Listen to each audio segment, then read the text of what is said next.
learning to breathe out completely. This is the number one thing that I think you need to learn to do for your mental and physical health.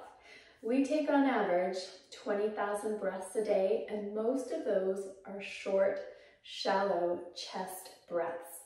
And what that means is most of us end up hyperinflated in this inspiratory position so that we become restricted into exhalation.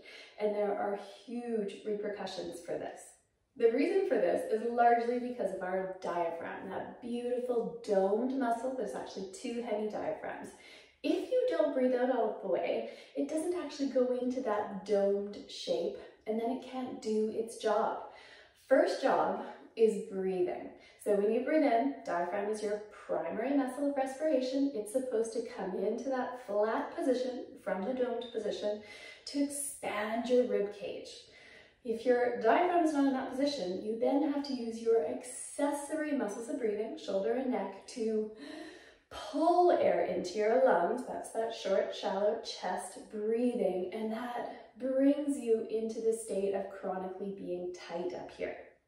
Second function of diaphragm is that it is the lid of the core, and it is what, when you breathe in, charges the core. It pulls air into the lungs, creates intra-abdominal pressure, and if it's not in that dome position, you'll never integrate diaphragm into core, you'll never pressurize your core, and you're going to be constantly stuck in this position of back tension and ribs flaring in the front.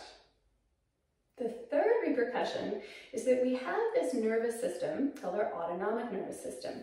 It has a couple of branches, your sympathetic and your parasympathetic.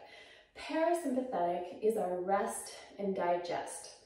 Sympathetic is our fight, flight, freeze. If you are taking these shallow breaths, not using your diaphragm, you're going to get stuck in your sympathetic system. Heart rate, breathing rate, anxiety, stress, it steals your mobility.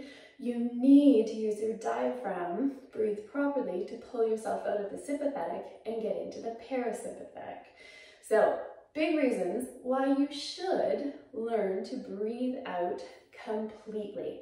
And our goal, even though we're talking about exhalation, is actually that breath in at the state or in that point of full exhalation.